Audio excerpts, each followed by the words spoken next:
kadangi laikas mūsų yra ribotas, sakė, iki ryto būti negalim, man tai norėtųsi, tai geriau pradėkime, o kas ateis prisijungs.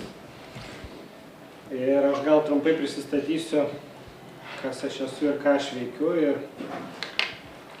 apie ką pabandysiu su jumis pasikalbėti šiandien. Iš tikrųjų maloniai nustebino, kai pasižiūrėjau Facebook'e, kiek planuojančių dalyvauti. Oho, nieko savo, kiek žmonių domisi šitais dalykais. Tai, kaip pasirodo, Facebook'as ne visada atspindi realų gyvenimą. Ko matyt stebėtis nereiktų. Tai aš esu Aurelijus Veryga, esu gydytojas psichiatras. Tai yra pagrindinė mano profesija. Dabar esu Lietuvos sveikatos mokslų universiteto dėstytojas. Prašom. Dėstau sveikatos psichologijos katedroje dalykus, kurie yra susiję su tabako, alkoholio, narkotikų kontrolė, prevencija. Tai panašius dalykus jūs turite ir čia, šitam universitete. Kas nesat universiteto, gal žmonės esate atėję iš kitur, tai gal jums bus kažkas tai naujo. Aišku, labai stengsiuosi jūs paerzinti, kad jūs su manim pasiginčytumėt, kad jūs su manim nesutiktumėt. Tai priimkit mano paprovokavimą, kaip pasakyti, nepiktai. Nes aš tą nedarau norėdamas su kuo nors susipykti, bet tiesiog, kad nebūtų vieno kanalo transliacija, kad aš tik tai šneku, jūs klausot ir su viskuo sutinkat arba su viskuo nesutinkat. Kuo daugiau ginčysimės, to bus įdomiau. Šitai temai abejingų būna labai retai. Ne? Jūs kiekvienas arba asmeniškai, arba artimųjų rate su šituo reiškiniu esat tikrai susidūrę. Nebent gyvenot kur nors stebuklingoje aplinkoje, kur kažkokiu stebuklingų būdu jūs artimieji sugebėjo izoliuoti ir apsaugot visiškai. Jūs likot nepaliesti, nei ragavę, nei susidūrę su alkoholikais, nei patyrę kažkokį diskomfortą, bet greičiausiai taip nėra.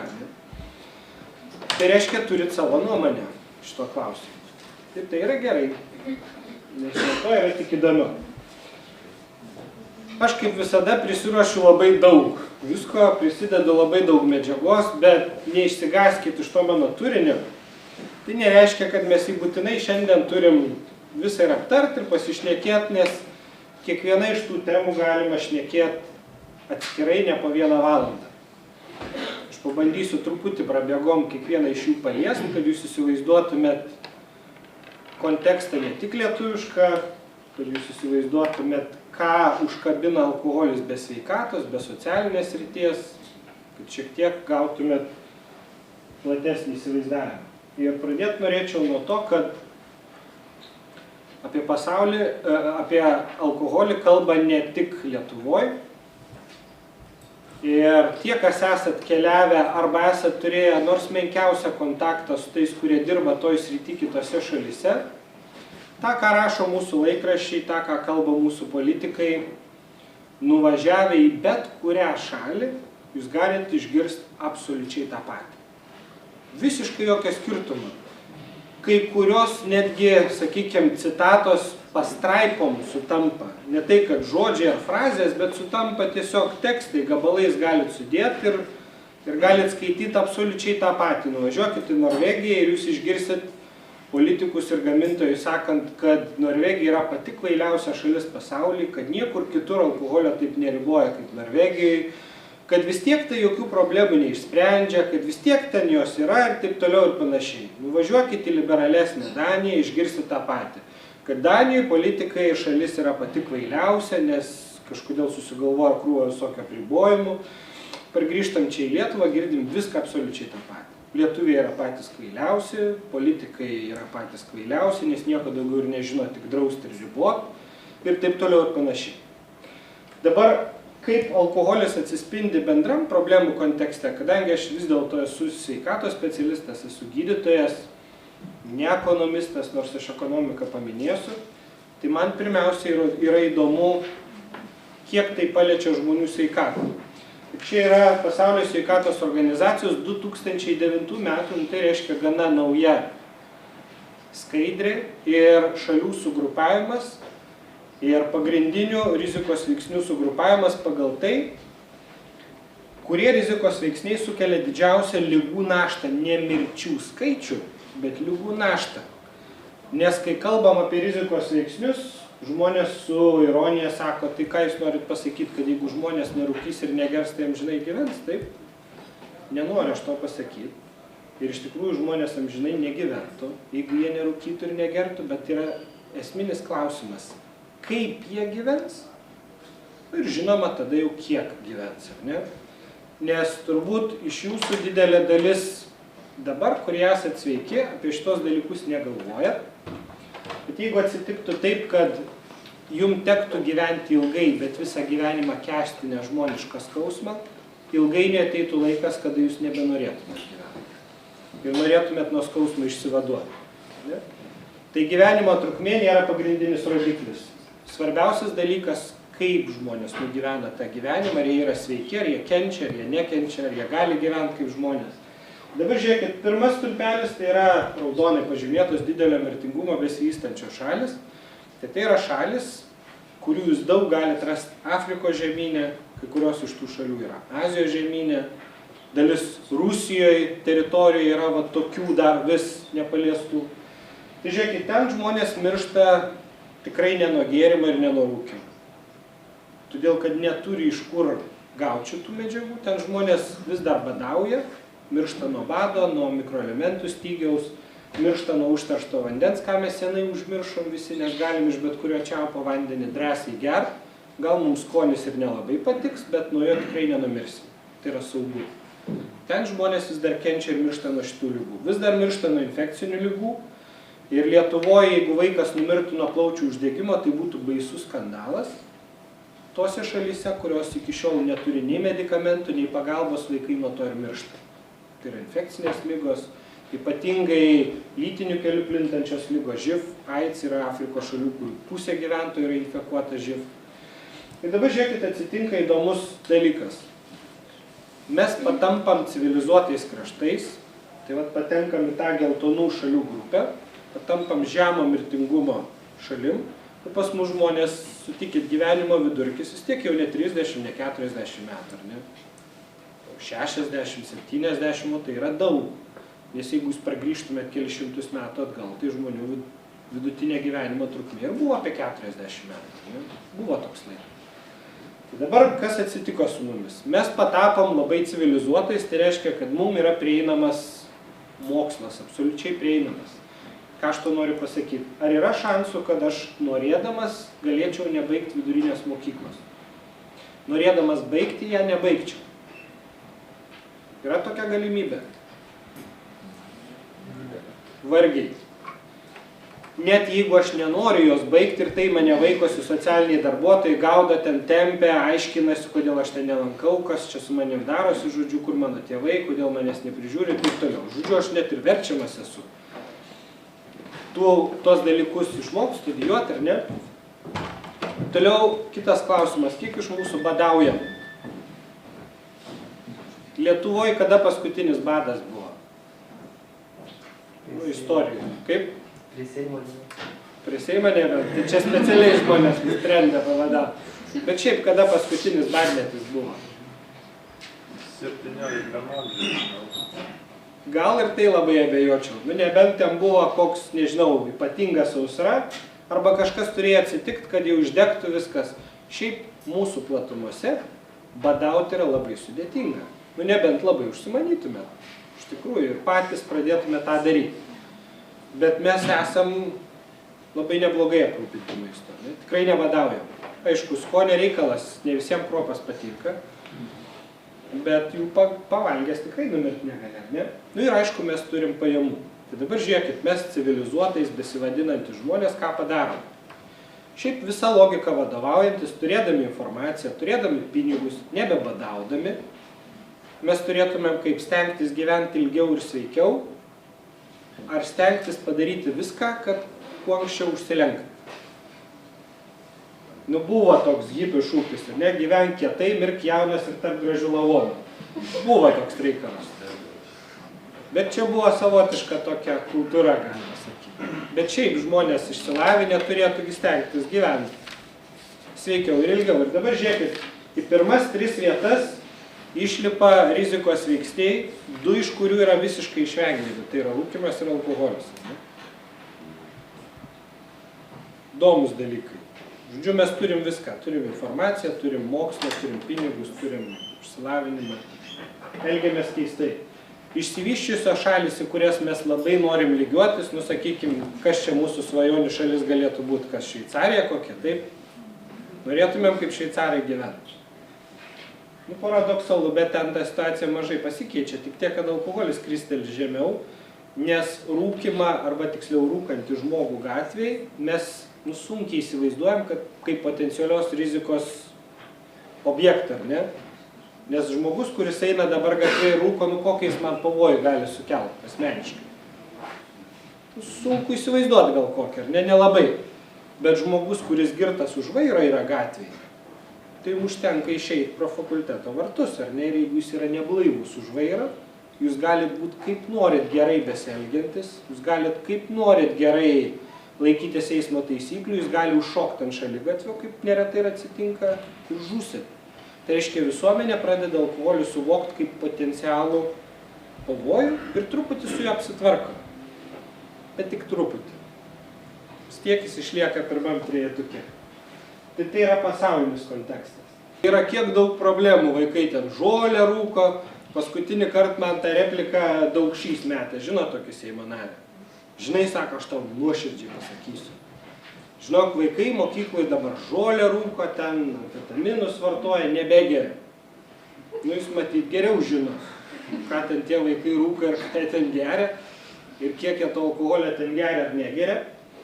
Nesiginčius iš tikrųjų yra ten ir šitų problemų. Bet čia buvo įdomus tyrimas, kuriuo buvo bandyta įvertinti žalą keliamą narkotinių medžiagų, alkoholinių gėrimų.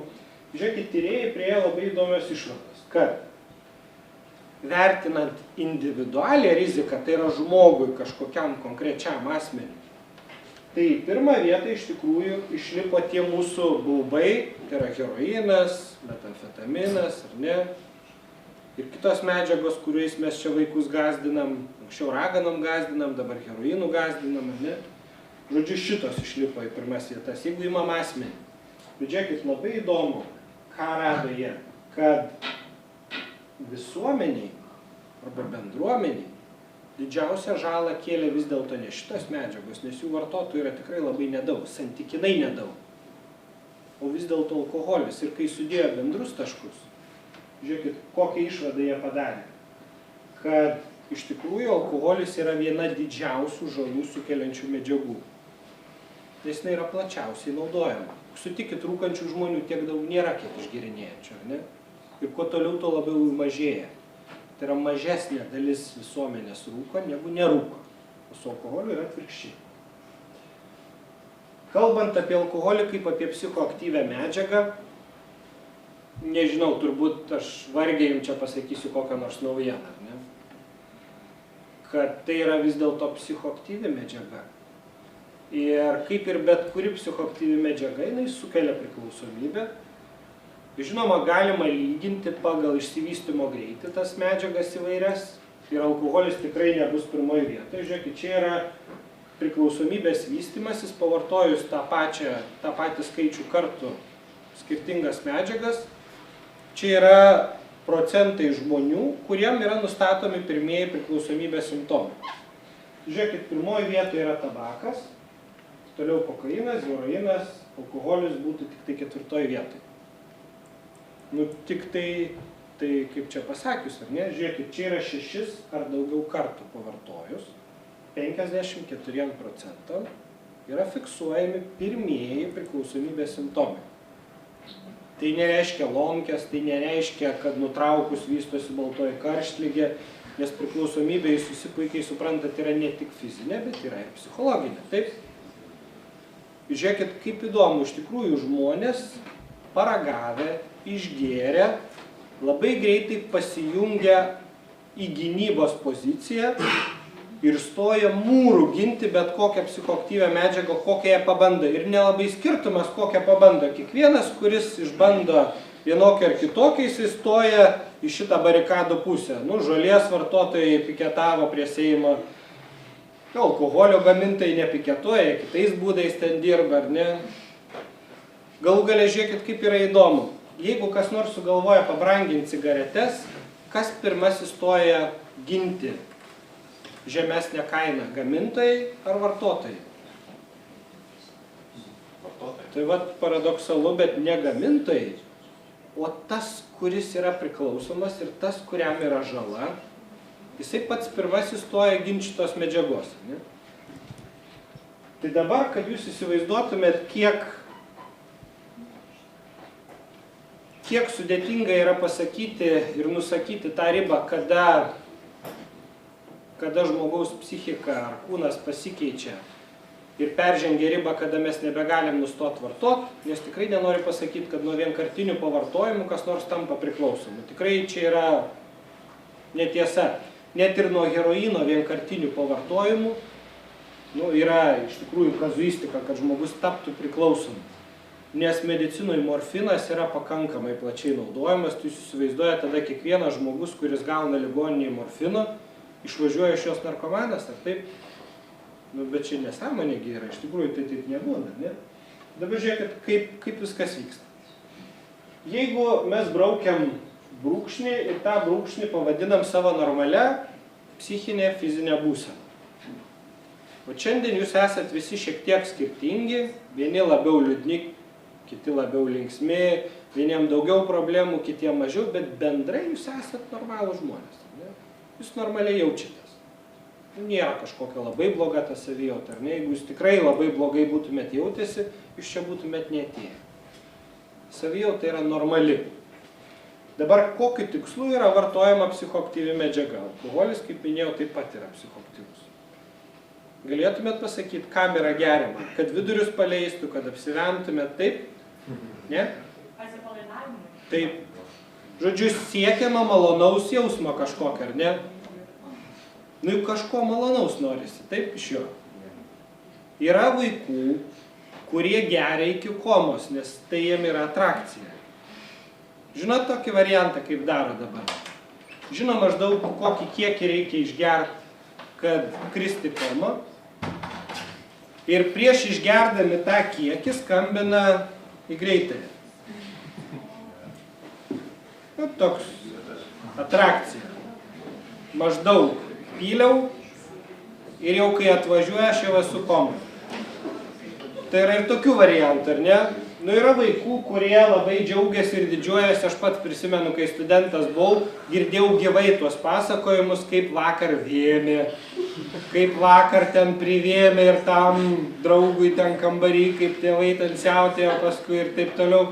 Nu, čia buvo toks malonus, atraktyvus dalykas. Bet iš esmės, draivas. Bet iš esmės, didžioji dalis žmonių, kurie negirtuokliauja, tą medžiagą vartoja dėl malonių būsenų. Tai žiūrėkit, apačioj tom strėlytėm yra pavaizduota dozė.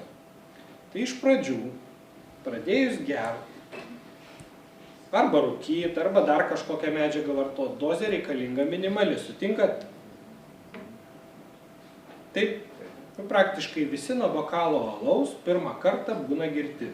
Taip, nepriklausomai nuo jūsų rasės, masės, akių spalvos, ūgio. Kadangi kepenų fermentai yra nepasiruošę skaidyti, aktyvavimas yra sudėtingas, jūs visi būsit girti nuo tos dozės. Toliau kas vyksta? Žiūrėkit, išgėrėt nedaug, pasiekėte euforinę būseną.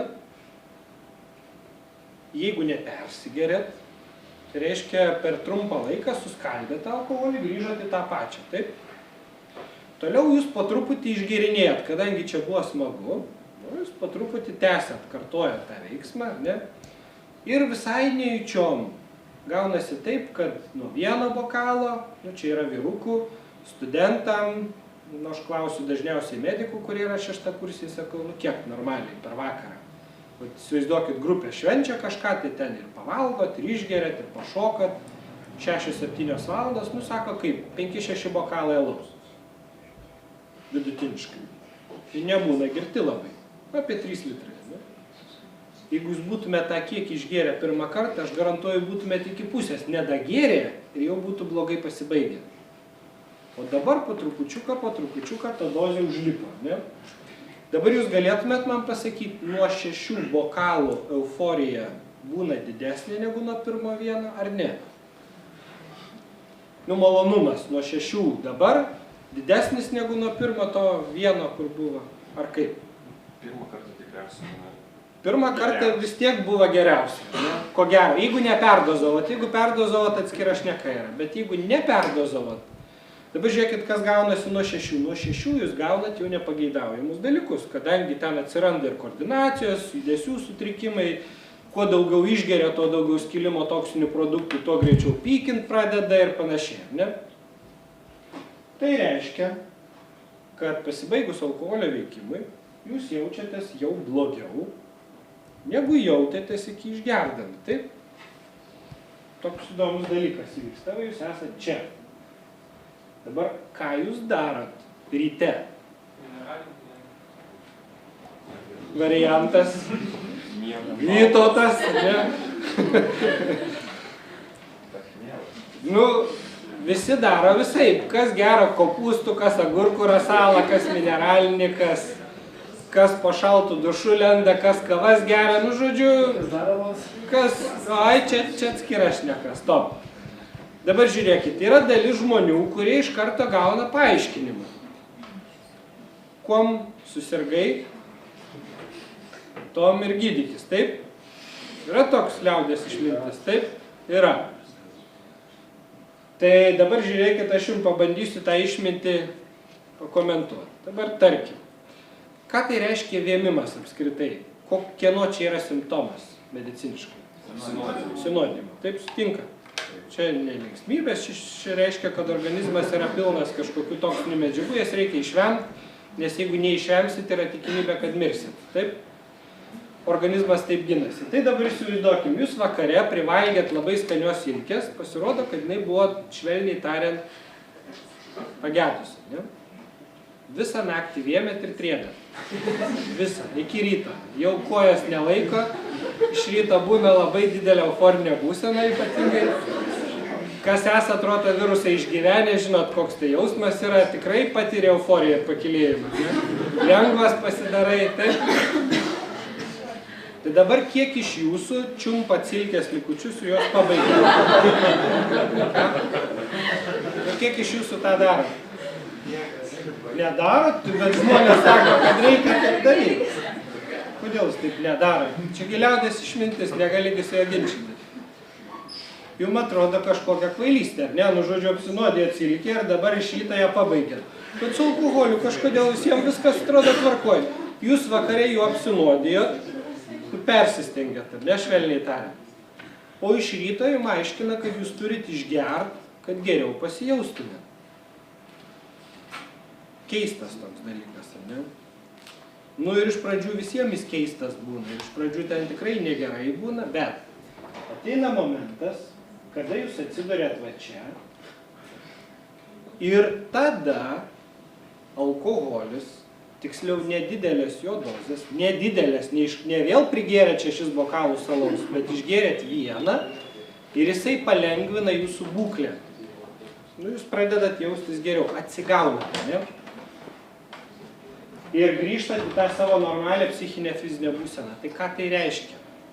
Tai reiškia, kad alkoholis pilnai įsijungia jūsų organizme metabolizmo procesus, juose jau dalyvauja ir kai jūs jo įpilat, tie procesai visi atsigaivina, pradeda funkcionuoti geriau. Jeigu kam nors yra jau taip buvę, tai aš jums labai nepavydžiu, nes jūs esat jau toli. Ir šitoj vietoj stot reikėtų jau kiekvienam. Iš tikrųjų, čia jau reikėtų sustot nebediskutuojant. Bet žmonės, kadangi yra žmonės, jau važiuoja, žinoma, toliau, ir čia viskas kaip ir susitvarko, viskas tvarkoja, ir galų gale privažiuoja tokią būseną, kada nebegėrus gyvenimas yra blogas. Nu, vat su rūkoriais yra toks akivaizdesnis dalykas, sako, rūkimas nuima stresą ir įtampą. Tai tada aš klausiu, jūs kol nerūkėt, jūs visą gyvenimą vaikščiojat įsitempę, taip? Nervuoti, nemiegojot, pirmą cigaretę sutraukėt, atleido, viską atsigavo, atsipalaidavo. Taip, ne, sako, ne, viskas buvo gerai. Nieko man ten netrūko, bet dabar trūksta. Žodžiu, dabar be cigaretės aš nebeatsipalaiduoju, neužmiegu, man yra negerai. Tas pats būna su alkoholiu.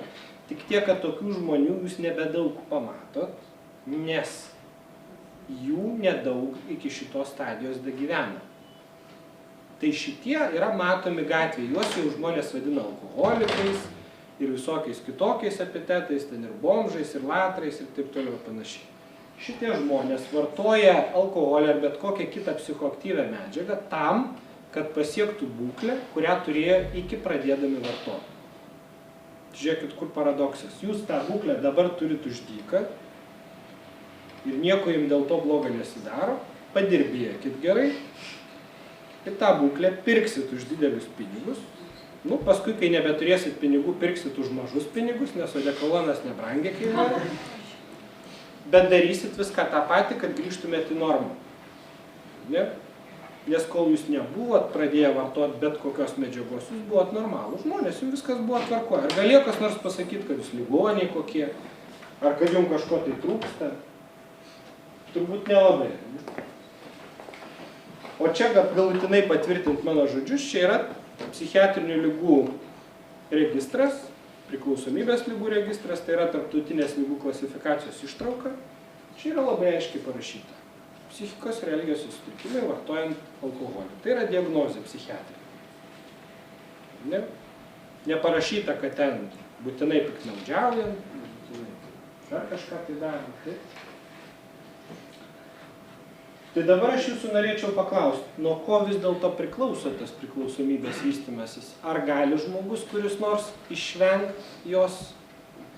Nes yra rekomendacijos. Jūs girdėjot, Pasaulio sveikatos organizacija rekomenduoja vyrams, suaugusiems per parą neviršyti 20 gramų absoliutaus alkoholio, moterim per parą neviršyti 10 gramų absoliutaus alkoholio. Ką reiškia absoliutus alkoholis? Tai yra 100% spiritas, į kurį perskaičiuojam bet kokį gėrimą, kad galėtumėm susigaudyti, kiek realiai išgėrėm alkoholio, o ne vandens. Nes alaus litras yra nelygų litrui degtinės, ar ne alkoholio prasme. Vandens ten labai skiriasi proporcija. Tai dabar, kad jūs įsivaizduotumėte realiau, koks tai būtų kiekis, tai jeigu vaikinai jūs išgeriat butelį alaus vakare, kuris yra bent 5% stiprumo, jūs gaunat 25 gramus absoliutaus alkoholio. Taip, viršijant tą netgi vadinamą kabutėse saugią ribą. Merginom, jeigu jūs geriat vyną, tai 100 gramų absoliutaus alkoholio būtų maždaug 100 ml vyno. Truputį mažiau, tai pusė taurės vyno. Maždaug apie pusę taurės raudono vyno. Bet dabar žiūrėkit, kaip yra suskaičiuojami tie kiekiai. Aš paimu 10 000 tyriamųjų ir vertinu, kiek jie geria, kiek jie suvartoja ir ant jų visų stebiu kažkokį ligų atsiradimą. Ne? Dažniausiai vertinu, kaip mokslininkai sako, retrospektyviai.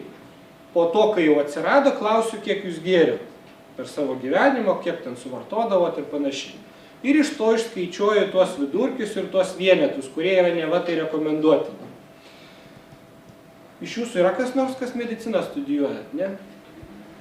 Yra vienas žmogus. Buvot operaciniai ir turbūt matėt įrangą, kur yra naudojama anestezijai. Taip, stovi toks aparatas, ten visokių granulių pripilta, dar visokių rankenėlių, ten žarnelių. Kas nesat medikai, irgi turbūt esat, bent per televizorių matėt. Ne? Kaip jūs galvojat, vyksta bendrinės narkozės procesas? Ateina anesteziologas ir kompiuterio ekrane suveda ką? Ūgį, svorį, lytį, amžių ir paspaudžia raudoną mygtuką. Taip ir įvena ten narkotikai, paskui per kaukę narkotikai ir jūs jau esat narkozėj. Taip? Aha, nieks taip nedaro ir ten raudono mygtuko nėra. Ką daro anesteziologas prieš operaciją? Kaip? Ateina pasiimti Kišia, mano studentai sakė, sakau, ką daro prieš operaciją, dieną prieš, sako, ateina pinigų pasimti. Sakau, nu gerai, tarkim, pinigų atėjo pasimti, bet tiek ten šiaip tik pinigų ateiti, tai negali, dar kažko ateina. Ką daro prieš tai? Tai prieš tai jis paprašo tyrimų visos krūvos, ar ne, kraujo tyrimai, kardiogramai, užrašys ir panašius dalykus visokius padarys. Ir tik tada įvertinęs, ar jūs vartoja dar kokius vaistus, kokiom jūs dar sergat lygom, tik tada jūs gausit narkozę. Dabar žiūrėkit, aš paimu visą žmonių grupę, visą šalį ir pasakau, kad 2 vienetai jum yra saugu. O iš kur aš žinau, kad jie saugu yra? Ką aš jūs tyriau? Rašiau jums kardiogramą, žinau, kokia jūsų yra smegenų veikla, kokia kepenų veikla, jūs turit, neturit lygų, problemų kokių. Iš kur aš žinau? O iš niekur visi šitie vienetai yra mokslininkam labai naudingi. Bet visuomenė jūs pritaikyti yra be proto rizikinga, todėl kad aš negaliu pasakyti vat, konkrečiai jum arba jum, kad jum yra tas 10 gramų saugu. Iš kur aš žinau? Vat jeigu jūs pas mane ateisit kaip pas gydytoją, aš jums visus tyrimus padarysiu. Gal. Tada, jeigu jūs idealiai sveiki esat, galbūt. Bet tai gali būti ir daugiau, kad bus vadinė. Gali būti. Irgi gali būti toks variantas. Bet tai reiškia, kad aš negaliu taip sakyti ir aš negaliu taip šaudyti aklai, ar ne? Nu, tai yra sudėtinga, net ir šita rekomendacija yra sudėtinga. Tai dabar grįžtant prie priklausomybės vystymosi. Tai yra, nu kaip, genetiškai nulemta, ar kaip čia atsitinka, kad vat gimsta žmogus ir jam žvaigždė jau yra nulėmusi, kad numeriai, va, klausiau dabar labai paskaitą gerą, tuoj suskaičiuojam jūsų gimimo datą, ten skaičius sudedam ir viskas, šakas jums. Jeigu skaičius ten kažkoks, tai žinokit, kad būsite alkoholikai, nesvarbu gersit ar negersit, jums nėra šansų išlikti nealkoholikais. Tai čia yra teisybės ar nelabai? Čia kvailystė yra. Galima tapti alkoholiku negeriant. O tai kokiu būdu? Kaip tas įmanoma yra? Kaip virtualiai kaip nors? Gal, aš neįsivaizduoju. Prašau. Bėda yra ta, kad turėsit mažos koncentracijos švirkšt, nes didesnė koncentracija jums suvirins kraujagyslės. Tiesiog endotelių žus, ten susiformuos trombai ir bus baigta. Suvirinsit tiesiog, nes medikai, kai žmogui būna skrandžio opa kraujuojanti, alkoholiu gali prideginti tą opą, bet vietiškai leidžia tiesiog į tą vietą didelės koncentracijos alkoholį ir tiesiog suverda, ten riebalai koaguliuoja ir sustoja kraujavimas. Yra tokia galimybė. Tai jeigu jūs į veną suvarysit, tai ten panašus procesai vyks. Žodžiu, turėsit ten tą vietą jau nebepraeinama ilgam laikui. Gal ir visam laikui. Aišku, žmogaus organizmas, taigi pristaikymo galimybės, čia yra aplinkui kraujagyslių bėga ilgai ir panašus dalykai darosi. Gerai. Priklausomybė ne vienam žmogui nėra įgimtas dalykas. Nėra šansų tapti priklausomu, jeigu jūs nevartojat medžiagos. Nėra tokios galimybės. Vien nuo žiūrėjimo priklausomai tikrai netaps. Ne, tai visigi svajoja, kaip vaikus augins, kaip ten lakstys po pievą, kaip dėvėsis kraštovaizdžių ir nieks negalvoja, kada jis ten šiukšlių kapstyti po konteinerį. Apie normas dar pašnekėsim. Dabar žiūrėkit, kur yra problema. Didžioji dalis žmonių naiviai galvoja, kad pagrindinė alkoholio vartojimo problema tai yra priklausomybė nuo alkoholio.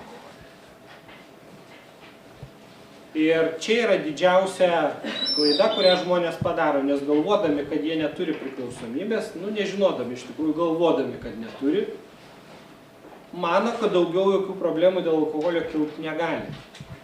Tai vėlgi jūs nuliūdinsiu, nes didžioji dalis problemų alkoholio vartotojams kyla ne dėl priklausomybės. Priklausomybę gauna tikrai santykinai nedidelė dalis žmonių. Didžioji dalis žmonių išmiršta iki suprasdami, kad turėjo priklausomybę. Bet nuo alkoholio sukeltų ligų. Tai reiškia, paprastai net neįvertiniai yra ar nėra priklausomybė. Tam, kad jūs įsivaizduotumėt, kiek tos rizikos yra, aš jums tik nepristatinėsiu tų ligų, tiesiog trumpai. Iliustracijai, kokią čia galim paimti ligą. Pavyzdžiui, stemplės vėžio 75% yra sukelta alkoholio vartojimo.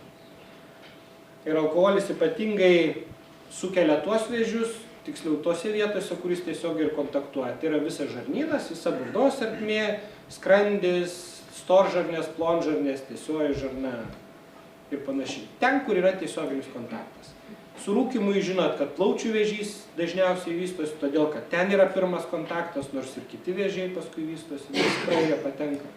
Alkoholis pirmiausiai pažeidžia ten, kur jisai liečiasi tiesiogiai. Tai jeigu jūs lašintumėte kraują, kaip jūs sakėt, alkoholį mažom koncentracijom, yra šansų, kad jūs dalies vėžių išvengtumėte. Ir iš tikrųjų ta vėžių tikimybė yra susijusi su alkoholio stiprumu arba su alkoholio užgazavimu. Kuo jūs geriat stipresnės koncentracijos alkoholį, tuo didesnis pažeidimas. Arba jeigu jūs geriat alkoholį su angliarūgšte, irgi pažeidimas yra didesnis. Todėl, kad angliarūgštė jinai pati agresyviai veikia, jinai sukelia gleivinės paburkimą, pažeidimą ir jūs žinot, kad skrandžio uždegimą turinčiam žmogui nereiktų gerti mineralinio su burbuliukais. Tai ne šiaip savo, ar ne? Ne dėl to, kad gaila tų burbuliukų jam būtų, bet dėl to, kad ten kažkas iš to negerai gauna. Dabar, kas yra įdomiausia ir iš kur kyla daugiausia diskusijų apie alkoholinių gėrimų naudą sveikatai, tai pagrindinis to šaltinis yra šita kreivė. Nežinau, kiek iš jūsų esat ją matę. Jinai yra žiauriai populiari, ypatingai tarp medikų. Paklauskit bet kurio mediko, jis jums ją pasakys, kad žino tokį. Kas čia yra pavaizduota? Čia yra pavaizduota santykinė rizika sirgti išeminė širdies liga. Žinot, kas tai per liga? Liaudiškai sklerozė vadina, kraujagyslių užkalkėjimu. Dėl jo žmogus miršta nuo infarkto. Užsikemša galutinai kraujagysliai ir žmogus miršta. Dabar ką šitą kreivę rodo? Čia yra kiekis alkoholinių gėrimų, gramai per dieną. O čia yra santykinė rizika. Tai reiškia, jeigu jūs dauginat riziką iš 0,8, tai rizika mažėja, taip? Jeigu jūs dauginat iš 1,5, tai tiek kartų rizika išauga. Dabar žiūrėkit, kas čia gaunasi. Tai reiškia, kad žmonės, kurie visai negeria, turi didesnę riziką negu tie, kurie truputį išgeria. Ir aišku, vėl rizika pradeda augti, augant alkoholio kiekį. Taip, supratot šitą grafiką. Tai čia yra šaltinis žinių, kuriomis remiantis teigiama, kad alkoholis daro vis dėlto teigiamą poveikį sveikatai. O dabar aš jūsų norėčiau paklausti. Tai jeigu taip yra iš tikrųjų, kaip gyvena ir kaip neišmiršta žmonės, kurie negeria, pirmas būtų klausimas, musulmonų kraštai, kokiu būdu jie išgyvena ir neišmiršta nuo išeminės širdies ligos.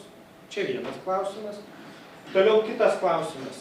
Jeigu tai iš tikrųjų yra tiesa, tai žmogaus kūnas yra pakankamai tobulas. Tai reiškia, jeigu alkoholis yra būtinas kaip medžiaga išvengti kažkokiai ligai, tai reiškia, organizmas jį arba gaminasi tokiu kiekiu, kiek jis yra būtinas, arba mes jį turėtumėm galimybę gauti iš maisto esančio mūsų platumose. Taip? Tai organizmas gaminasi 25 gramus alkoholio per dieną ar nelabai. Nelabai. Nesu girdėjęs tokio varianto ir galite, kaip nori testuoti, nesigamina. Alkoholį galima gauti iš mūsų maisto, mūsų platumose esančio maisto. Taip? O iš kokio? Iš sirupo? Iš kefyro? Prieš tai jūs negyvai nusividuriuojat, kol promilių pradeda atsirasti ir 25 gramus gryno alkoholio pasiekėt kraujį. Suvargsit iš kefyro gauti. Iš sirupų ir iš vaisių surūgusių, gerai, jūs man pasakykit, kiek iš jūsų geriat surūgusią sultį? Gerai. Ir valgot supūvusius vaisius, taip? Valgot? Tai jeigu nevalgot, iš kur jūs jį gaunat? Kuriam maisto produktai jis yra natūraliai? Tai kad nėra nieko. Jeigu jūs norit jį gauti, reiškia, jūs turit pavargti gamindami, nu, jeigu norit alaus, tai ten kur? Visas procesas, salyklai, raugyklai, apiniai ir taip toliau ir panašiai. Jau nešneku apie degtinės gamyklą, gamybą, kur apskritai reikia distiliavimo aparatą turėti ir taip toliau. Nu, turit kondensuotos garus, kurie ten varant jums išsiskirs. Žodžiu, reikalų kaip priklauso. Jeigu sugalvosi pagerti, tai taip staigiai nesigausit, ne? Kas čia man studentai sakė, tai bet galiu iš sulčių pasidaryti. Sakau, bandėt? Nebandėm, bet sako, galvom, kad gautųsi. Nu, sakau, davai pabandykit. Pažiūrėsiu, kiek iš jūsų gersi tą, ką gausite, pasigaminę. Nelabai. Tai yra visokių ten naminių vynų, bet šiaip savo. Savo savybę. Tai reiškia, jeigu visi tie dalykai netitinka realybės, tai iš kur šitas grafikas atsirado? Naudinga gal gamintojai? Ne. Nu, gal bendrai. Nežinau, bet nemanau, prašau. Abstinentų, tai kaip visų kūdikių, kurie miršta nespėja išgerti, yra įskaičiuojamas. Ne, čia yra nesuvartojimo kiekis apskritai vertintas, nes čia jau yra ant suaugusių žmonių ir vertinta konkreti liga. Aš manau, kad tiesiog iš tikrųjų taip ir yra, bet tai alkoholis sukelia daug kitų žalingų pasekmių, kaip tik tai šiandien išimties liga. Gerai, o kaip paaiškinti šitą dalyką? Išplečia kraujagysles. Ne. Vis tik trumpam laikui jas išplečia. Ir alkoholį, jeigu jau naudot, kaip žmonės įsivaizduoja kardiologai, sakykime, infarkto profilaktikai, tai tik tuo metu, kai kemšasi kraujagyslė, teoriškai būtų galima juo veikti trombą, nes jisai skystina kraują. Infarktas neatsiranda tiesiog, ne? Dėl mažesnio streso. Nežinau, kiek tame yra tiesos, bet atsitiko įdomus dalykas. Kažkam tas klausimas irgi iškilo ir atsirado tokių irgi trenktų mokslininkų, kurie pasigilino, kaip tos studijos yra gautos. Ir paaiškėjo labai įdomus dalykas, kad čia žmonės, kurie negėrė, tai yra didžioji dalis jų jau nebegėrė arba gėrė nereguliariai. Žodžiu, didžioji dalis vis dėlto buvo tokių, kurie jau nebegėrė, tai reiškia, jau nebegalėjo gerti dėl kažkokių priežasčių. Dėl vaistų, dėl priklausomybės, dar dėl kažkokių tai dalykų, negalėjo gerti. Ir jie paėmė, padarė paprastą dalyką. Jie paėmė ir nufiltravo tas studijas. Jie tą pavadino sisteminę klaidą tyrimuose. Vat jūs paminėjot statistiką. Taip, tai yra sisteminė klaida, reiškia, jūs neteisingai tyriamuosius atrinkote.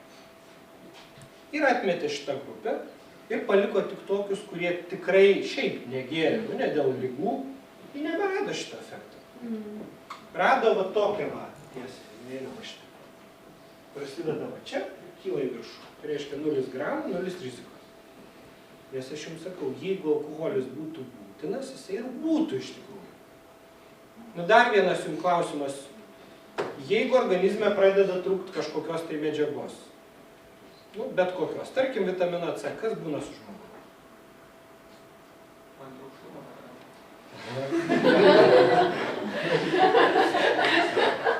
Bet kas per ligą atsiranda? Tai kada trūkštumą patraukia, tai visai būna. Ypač iš ryto ant trūkštumą traukia, tai reiškia vitamino C trūksta. Ne visai. Skorbutą girdėjo tokia liga, ne? Išopėja burnos labai skauda, iš tikrųjų baisiai skausmingas vaikams, nu žiauriai nemalonus dalykas. Išgerkit porą gramų vitamino C, viskas, tos opelės ten 2 dienas užsitraukia, užgyja be jokių skausmų, be nieko, viskas dingsta. Organizmas davė ženklą, ne? Dabar sakykit, kas būna, kai insulino pagamina nepakankamai. Būna kažkas ar ne? Nu, būna kažkas, ar ne? Išsivysto liga vadinama cukriniu diabetu, taip? Ir jinai turi savo simptomus, tai iš pradžių troškulys, ar ne, ten silpnumas ir taip toliau ir panašiai. Bet yra simptomai, taip? Jeigu jo trūksta. Kokie simptomai būna, kai žmogus negeria alkoholio? Ką jaučia negera? Nu, negėrė niekada gyvenime ir koks būna simptomas? Socialinė atskirtis. O čia medicininis simptomas. Socialinė socialinė atskirtis yra socialinis reiškinys, ne simptomas. Bet aš turiu galvoj simptomą, iš kurio gydytojas galėtų nustatyti kažkokią tai sutrikimą ar ligą. Man labai patiko vienoj knygoj, esat gal jūs ją matė, jos dabar tiesa gal sudėtinga būtų rasti, buvo tokia knyga Vyno dieta. Ten toks garbingas profesorius iš Amerikos surinko labai daug įdomių tyrimų, jos sudėjo į vieną vietą, aprašė taip, kaip pats suprato, matyt. Bet vienas komentaras man padarė didžiausią įspūdį. Nu, žodžiu, tyrimas buvo toks. Paėmė 400, kaip sako, ten sveikų vyrų ir jiem davė gerti vyno. Ne taip mažai ten davė, ten 4 taures per dieną, maždaug apie butelį. Normaliai jie ten gėrė. Prieš tai buvo sveiki. Tyrimo išvada. Alkoholio vartojimas, neatsimenu po kokią ten laiką, pagerino tyriamųjų kraujo krešumo rodiklius. Dabar žiūrėkit, ką aš jums noriu pasakyti.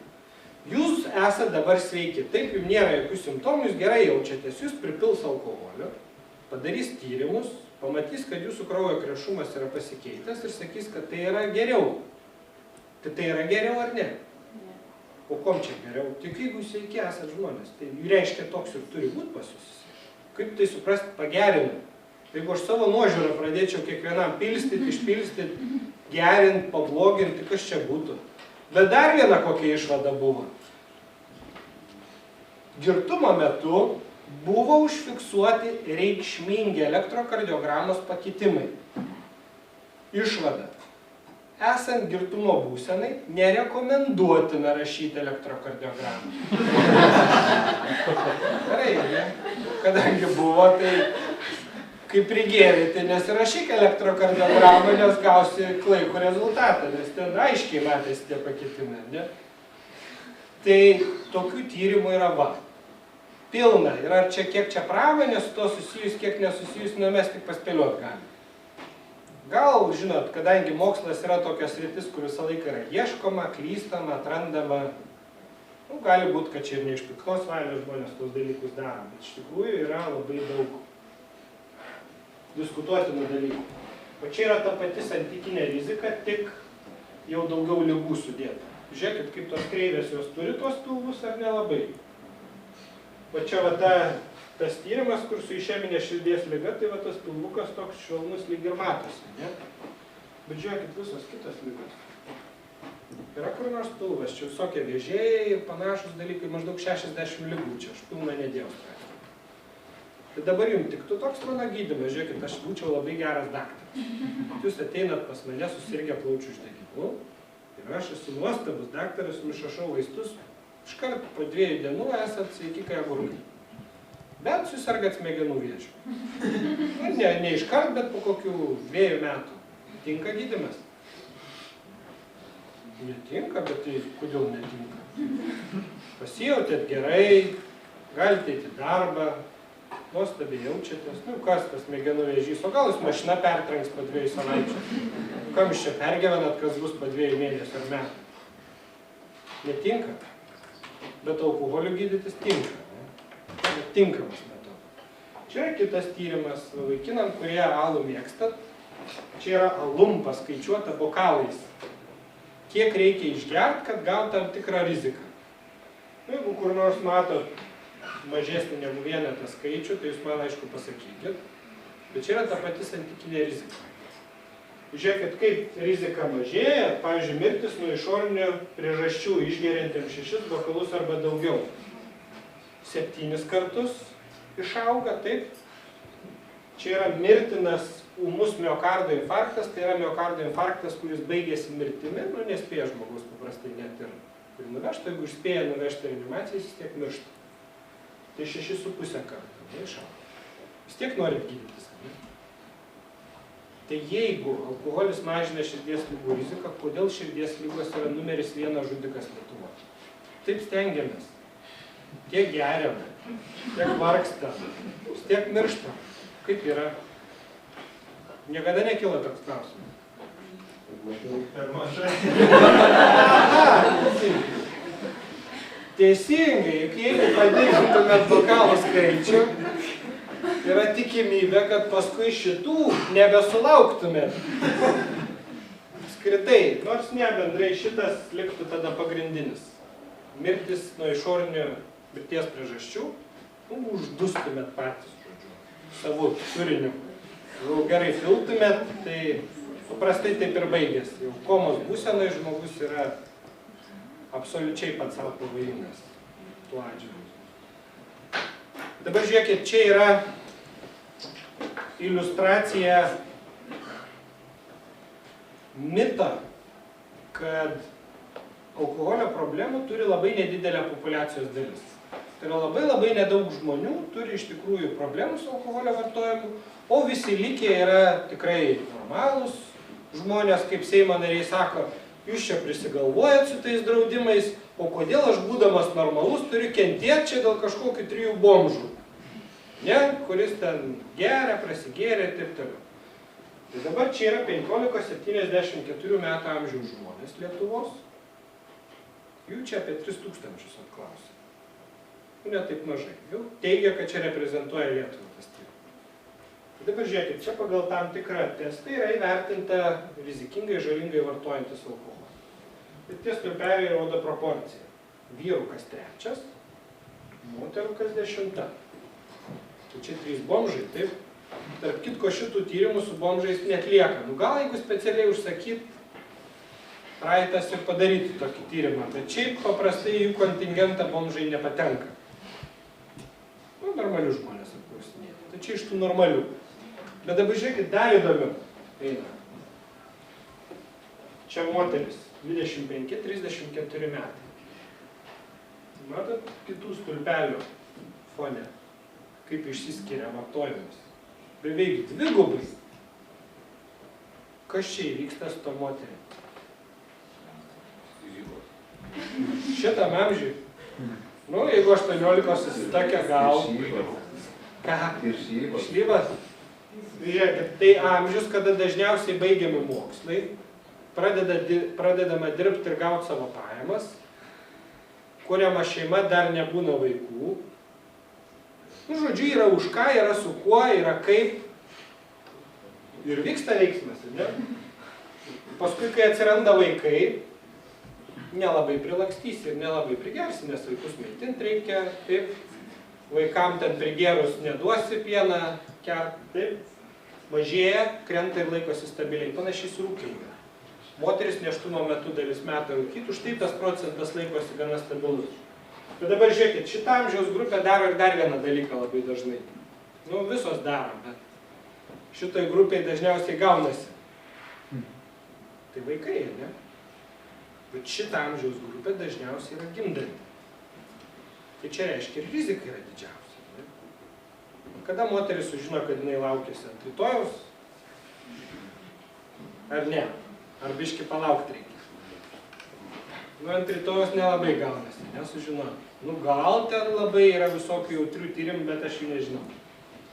Žodžiu, jeigu tai nėra planuotas vaikas, tai sužino, nu ką, ir net ir ne 1 mėnesį paprastai sužino, taip?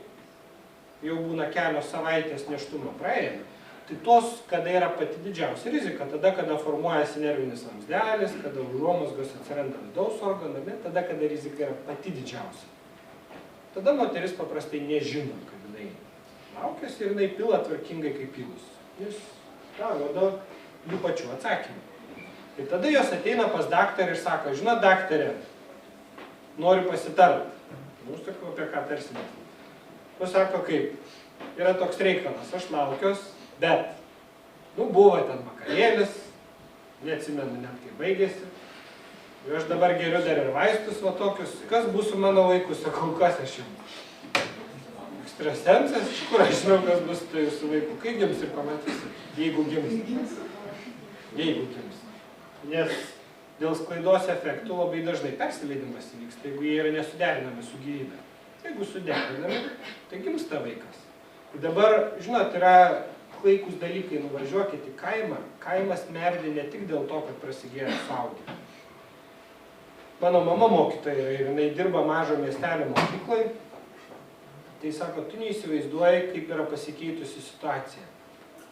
Kiek yra pablogėję vaikai, nu tai prasme mokslo. Prasme, jie yra visiškai nebepajėgus mokytis, juos gali mokytis versti per galvą kaip nori, mokytojai tai tie patys yra. Jis nebesugeba, jis negeba, jis negali tiesiog, jam kognityvinės funkcijos yra sužalotos masiškai. Ir pilni kaimai yra tokių vaikų. Jų raida yra žiauriai sutrikusi, jie yra iš tikrųjų jau užprogramuoti gert turbūt toliau, nes kitaip ir neįsivaizduoja savo gyvenimą, plius yra negabus. Juos pakeisti ir įtakoti yra jau labai sudėtinga. Tai kai čia pasakoja apie genocidą, apie genofondo išsigimimus, viskas tas vyksta, nuvažiuokit, pasižiūrėkit, kas esat iš mažesnio miestelio ir iš kaimo, jūs patys tą situaciją puikiai žinot, kas ten darosi. Nereikia jokių tyrimų daryti. Blogai yra. Yra dalis, žinot, atskirtis yra didelė, yra dalis vaikų, kurie labai gerai dabar jau mokosi, ne? Bet tai vėl yra dovana iš tėvų atėjusių. Tai yra genai iš tikrųjų, tai yra tam tikros aplinkybės, tai yra tėvai, kuriem buvo ne tas pats, kaip jie elgėsi. Tie vaikai turėjo galimybę tokiais patapti. Kitiem ta galimybė yra nesuteikta. Nu, pažiūrime į vyrus mūsų. Čia kur nors panašu į 3 bomžus procentaliai ar nelabai. Man šitas labai patinka struktūrėlė. 35-44 metai. 43% geria problemiškai. Tai čia visi direktoriai jau tokio amžiaus būna, šefai, vadovai, žodžiu, uždirba daugiausia pinigų, jau būna vaikų, jau nebeįdomu namuose, ir tada randa įdomumą kitur. O čia yra kaip atsispindi mūsų, gaila, kad čia užsidengia, čia yra vidutinė numatoma būsimo gyvenimo trukmė. Šitos grafikus jūs kiekvienas, jeigu manim nelabai pasitikit, galite įlysti, yra tokia Health for All database, yra Pasaulio sveikatos organizacijos duomenų bazė, kur suvedę rodiklius jūs galite pasižiūrėti psichozės, cirozės, gyvenimo trukmė ir panašiai. Čia yra mūsų vidutinė numatoma būsimo gyvenimo trukmė Lietuvos gyventojų. Čia yra metai, žiūrėkit, prasideda grafikas 70 metais. Ir per tą laikmetį jūs galite stebėti iki 2010 metų, kaip jinai keičiasi. Bet žiūrėkit, kaip įdomu. Aišku, čia tų svyravimų yra visokių. Dabar žiūrėkit, čia prasideda Gorbačiovo antialkoholinė politika. Žiūrėkit, kas įvyksta. Aišku, jis ten nesąmonę pridarė visokių, pavyzdžiui, vynogynus pradėjo kirsti. O kam? Ir iškirto nemažai. Nu jo, ir kam? Tik iš vynogių galima ne tik vyną rauti. Jos ir valgomas yra, šiaip sultis gali daryti. Kam fabrikus griauti, pavyzdžiui, kad ten negalima tų įrenginių niekam kitam panaudoti. Nu, koks. Tai čia buvo nesąmonė. Bet visą kitą, ką ten pridarė, davė, žiūrėkit, kokį efektą. Čia tik Lietuvoje tai buvo. Bet tarp kitko, jeigu jūs pažiūrėtumėte tas posovietinės šalies, visur buvo tas pats. Tas fenomenas visur labai gražiai atsispindi, aišku, išskyrus musulmonišką šalį. Toliau baigėsi šitas laikotarpis, viskas šauna žemyn, dar giliau. Kodėl? Žmonėm visa šita politika tai buvo kieno? Okupanto, represoriaus, taip, priešo spaudimas ir liepimas elgtis taip, kaip aš nenoriu elgtis. Kadangi aš tą priėmiau kaip priešišką elgesį mano atžvilgiu, tai aš jam ir atkeršijau dar, ne, dvigubai, išgėriau kaip leido, tai tada jau kaip pyliau, normaliai, tiek kiek tilpo, taip. Dar vienas dalykas, dėl ko krito viskas žemyn, tai yra todėl, kad nespėja susiformuoti naujos socialinės normos. Tam, kad atsirastų nauja socialinė norma, turi keistis karta, taip. Vaikai, kurie būtų užaugę tokiom sąlygom, ir viskas būtų atrodę, kad lyg tai taip ir buvo visada. Čia tik suaugusiam būtų buvę negerai ir keista, ir nepatogu. O vaikam būtų buvo viskas tvarko. Dabar žiūrėkime, Lietuva patampa nepriklausoma, pradeda kurti savo teisinę bazę ir priima alkoholio kontrolės įstatymą, kuris pradeda veikti, atsiranda reguliavimas, žiūrėkit vėl, kaip viskas pradeda tvarkytis. Nu ir tada mūsų politikai nusprendžia, nu ne, šitaip gyventi yra negalima. Baisu, vien kontrabanda visur, vien pilstukai, reikia su tuo tvarkytis, nu ir tada 44% akcizo nukerpamas stipriem gėrimam, mirtingumas 12% per 3 metus išauga. Toliau mes įstojom į Europos Sąjungą, dingsta importo mokesčiai, visi ekstazijai laksta po parduotuvės, kiek grantas ir Malibu atpigo, žodžiu, visi gali dabar gerti, nes nebėra importo mokesčių, ne?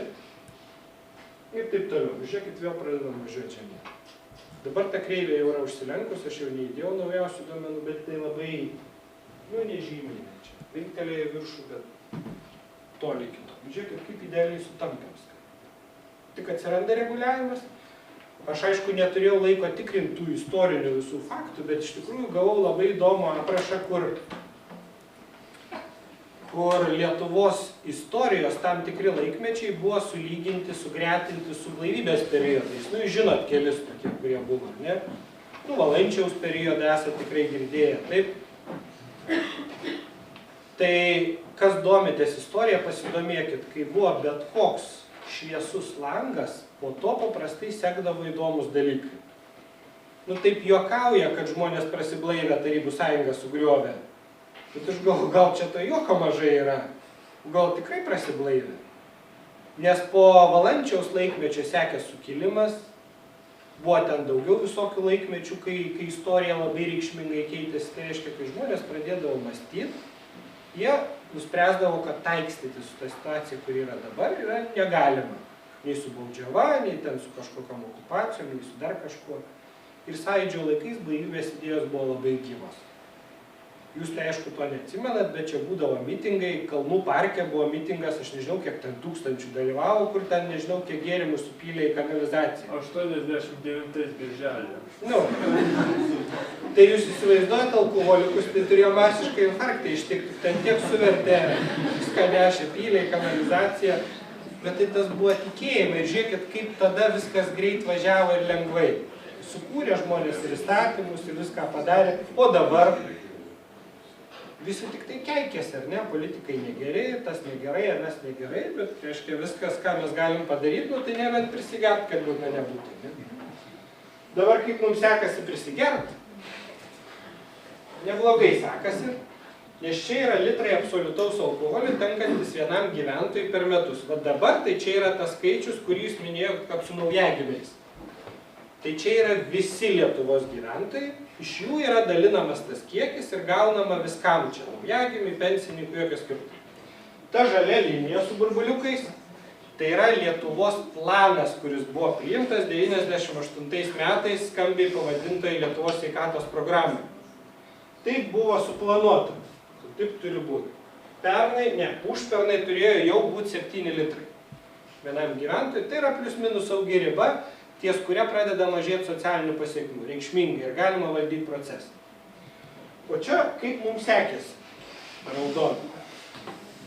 Viršijo, kaip visą laiką, kaip sakydavo, spėtilėtku zatrigodavo. Pavarėm kaip priklauso. Jau 2007 metais tai iš vis pasiekėm sunkiai suvokiamas ribas, ar ne? Tai šiandien politikai sako, kaip žmonės geria todėl, kad blogai gyvena. Taip, neturi darbo ten ir panašiai. O kiek žmonių 2007 metais neturėjo darbo? Atsimenat, koks buvo bedarbių procentas?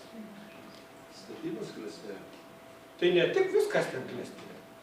Darbuotojai gąsdindavo darbdavius, kad išeis į kitą darbą, jeigu jam nepadidins atlyginimų. Užmiršot, jau buvogi toks laikas, ar ne? Ras darbuotojo būdavo sudėtinga, nes, kaip nebuvo tiesiog tiek žmonių. Tu turėjo darbą visi kiek tik tai nori. Aš turėjau tokį pacientą statybininkai, jis gaudavo 7000 litų algos per mėnesį. Jis buvo mūrininkas. Jis, kadangi teisės pragėrė ir mašinos nusipirkti jau negalėjo, tai buvo butą nusipirkęs, aišku, televizorių per visą sieną, bet daugiau žmogus ir nesugalvojo, ką veikti. Viskas, toliau fantazija jau nebenešė. Ties televizorium ir baigėsi. Ką gali perkti už tokius pinigus? Ką reikia perkti? Butas yra, į tą butą, aišku, natūraliai ten nieks neina. Nes kas ateina, tai labai greit išlėkė, nes su tokiu gyventi, kiek gali gyventi. Kai jis daugiau per gėrimą gyvenimą nemato. Tai gyveno gerai žmonės. Ko trūko? Pylė dvigubai daugiau negu kitais laikotarpiais. Tai reiškia, ne čia yra esmė. Yra susiję socialiniai veiksniai su gėrimu. Ir iš tikrųjų yra žmonių, kurie nusivylę, nusiminę, galvodami, kad taip reikia spręsti problemas, užgeria, turi paskui naujų problemų. Kai tas sprendžia, tos anos matyti netokios baisios atrodo, kai prisigeria, sudaužai mašiną savo ir kaimyno, galvoji, tiek to tas darbas, kaip nors čia susitvarkydama. Ne, arba kai žmona išeina, tai tikrai arba susijėdi su kuo nors. O tas lūžis ir kritimas yra po to, kai buvo pritaikytos tam tikros priemonės. Jūs galėtumėte įsivardinti, kas čia vyko Lietuvoje? Buvo apribota reklama dienos metu, pabrango alkoholis, daliai ne tiek brangimas, kiek buvo lengvatos panaikintos. Žinojot, kad sidras turėjo 50% lengvatą akcizą? Sidras, alkoholiniai kokteiliai, vaikų mėgstami, jie turėjo lengvatas mokestinės. Buvo toks reikalas. Nu, jos buvo panaikintos. Buvo apribota naktinė prekyba alkoholiniais gėrimais. Po to, žiūrėkit, viskas gražiai važiavo žemyn, bet mes dar esam toli net nuo to startinio taško, nuo kurio pradėjome, planavom mažinti. Ne? Dar net ir to nepasiekėme. Ir tai sako, jau čia viskas apsitvarkė, jau yra neblogai, nėra čia ko rėkam. Dabar žiūrėkit, dar vienas pasakymas būna, kad šitos priemonės pritaikytos jos iš tikrųjų problemų nesumažina. Žmonės nenustojo, tiksliau nepradėjo mažiau gert, o pradėjo gert langų skystį. Taip? Pilstuką, kontrabandinį ir panašiai. Jūs galėtumėt pakelt ranką, kas turit asmeninį pažįstamą iš savo ratų, kuris žinot tikrai, kad pabrangus degtiniai 2 litais, jisai pradėjo gert langų skystį. Asmeninėje aplinkoje. Turit tokių žmonių? Yra tokių. Arba odekoloną pradėjo gert, arba, nesvarbu, kažką iš tokių gėrimų. Yra? Aš kaip nežinau, kurie tiesiog geria odekoloną. Tai bet jie ir tada gėrė. Ne, jie ir tada įgėrė sėkmingai, nes odekolonas konkuruoti su degtinė neturi šansų. 2 litai už 70% stiprumą tą buteliuką, tai kur jūs rasit tokius gėrimus parduotuvėje? Nebūna. Čia gali, dar geri gali pas mergas eiti kvepėdamas, ne? Trenkia per visas poras paskaitas odekolonas. Per plaukus net išeina, ne? Ten kam smirda, tai čia tikrai kvepia nuostabiai. Dabar žiūrėkit, aš irgi nesutikčiau, kad žmonės puolė gert langų skystį, nes čia yra 2 rodikliai. Yra alkoholio apsinuodijimai alkoholiniais gėrimais, bet kokiais, tiek surogatais, tiek etilo alkoholiu. O čia šitas grafikas rodo alkoholinės psichozės. Tai jeigu abudu užsilengia į apačią, tai yra kokia nors galimybė, kad žmonės vartoja tiek pat. Ir kodėl tada tie grafikai mažėja? Juk jeigu aš pradėjau vietoj litro degtinės gert litrą langų skysčio, tai nuo to psichozė man tikrai mažiau nesivystys, ar ne? O apsinuodijimui tai tik tai augti turėtų, iš tikrųjų, jeigu aš pradėjau surogatus gert, bet neauga. Viskas važiuoja žemyn. Tai kaip jūs galvojate, dėl ko čia pasiūta gamintojai? Šiaip savo iš sportinio interesą, ne? Aišku, jie skaičiuoja labai gražiai, aš vis prisimenu ekonomikos komiteto vieną narį, kuris aiškinamajam rašte suskaičiavo va šitaip, aš dabar jūsų matematikos žinias patikrinsiu. Įrašas buvo toks, per 1 metus, ten kažkokius, sakykime 8, alkoholinių gėrimų pardavimas sumažėjo 30%, dar per sekančius metus sumažėjo dar 20%. Tai reiškia, kad per 2 metus alkoholinių gėrimų pardavimas sumažėjo 50%. Čia ekonomikos komiteto narys skaičiuoja, rašo, aiškinamai raštą Seime, žodžiu, dėlioja, viskas čia yra tvarkoje. O jeigu būtų taip, vienais metais sumažėjo 80, kitais metais dar 30, tai sunešė 10% parduotuvės, ar kaip? Kaip čia gavosi? Tai va taip jie skaičiuoja. Tokia yra aritmetika tokia lygmenį. Nu, čia yra absoliutus skaičiai. Bet dabar yra, čia buvo politika. Tai buvo populiacija. Bet dabar jeigu aš jūsų paklausčiau, kiek iš jūsų esat abstinentai? Wow! Labai specifinė.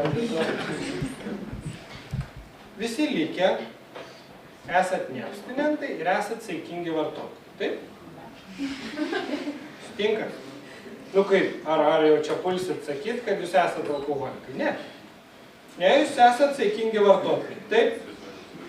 Dabar žiūrėkit, aš išeinu į lauką, čia kur nors susirandu tokių užkampesnių vietelių ir žmogus varaktų ieško.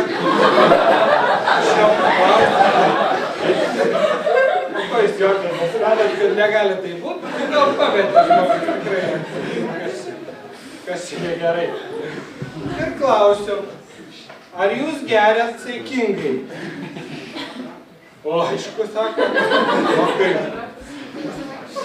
Normaliai, kaip visi, per šventes, nu dabar biškį padauginau, bet šiaip tai ne, aš visai normaliai geriau.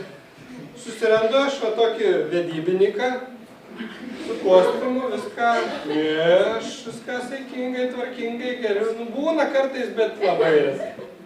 Nu, jauną daktarę pasigaunu vat skyrių, kaip jūs daktarė?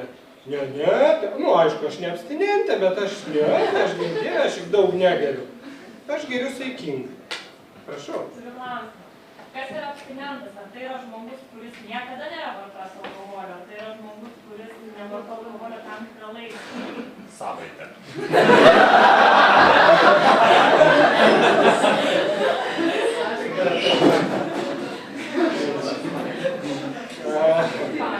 Iš tikrųjų yra toks išsireiškimas, angliškai jis kažkaip man, aš nemoku išversti lietuviškai, lifetime abstainers. Nu, žodžiu, tokie, kurie visą gyvenimą nevartoja. Yra tokių abstinentų, bet jų nėra daug. Yra tokių, kurie, nu, bent metus nevartoja alkoholio ir tai nėra dėl ligų. Tai yra sprendimas, kurį žmogus yra priėmęs pats savo, ne dėl kažkokio tai sutrikimo. Tai savaitės, mėnesiai nesiskaito, metai mažiausiai. Tada jau laikoma, kad žmogus tikrai nevartoja. 10 mečiai šiaip jau. Nu, kai vertina medikas, jis sustojo, sugebėjo ar ne, tai yra metai. O šiaip žmogui priklausomybė, jeigu jinai buvo, jinai nedingsta niekur. Nesvarbu, kiek dešimtmečių pralauksit, jeigu pabandysit vėl, važiuosit ten pat, kur važiavo. Dabar grįžtam prie asmeninio. Žodžiu, jūs galvojat, kad jūs esat protingi žmonės ir jūs vartojat saikingai ir sužinoja, kad kažkas yra negerai, jūs nustosit vartoti. Taip? Nu, kaip logiškai galvojat. Tai ne, nu, jeigu šiuo metu viskas yra tvarko ir nėra jokių problemų, tai kai bus netvarko, jūs nustosit gerti. Taip? Taip? Taip, bet jūs tada nesuprantat, kas priklausomybė yra. Ne? Jeigu taip būtų, tai kur čia problema būtų? Tai tada lempa raudona ant kaktos užsidegė, viskas nuo šiandien gerti negaliu ir tada dedu ant stalo ir viskas tvarkoja. Bet čia yra problema, kad kai jau jūs suvoksit, jeigu iš jūs suvoksit, kad jau gerti nebegalima, tai tada bus nebelaikas, ne? Nu tai dabar su tuo saiku, jeigu paklausčiau, kiek jūs išgeriat ir jeigu mes paskaičiuotumėm, tai neskaičiuosim auditorijai, bet aš jums siūlau namo pargrįžus, čia visai nesudėtingas skaičiavimas. Ant butelio visada yra parašyti procentai, kiek ten alkoholio yra. Ir jeigu jūs per vakarėlį išgeriat butelį vyno, suskaičiuokit, kiek jūs gramų absoliutaus alkoholio gaunat per parą. Ir jūs suprasit, kad jūs normas paprastai didžioji dalis perlipat 5-6 kartus. Didžioji dalis jūsų, tie, kurie nesat abstinentai. 5-6 kartus. Tai reiškia pretenduoti į saugius vartotojus, didžioji dalis jūsų negali. Dabar žinoma, kad jūs geriat nereguliariai, taip?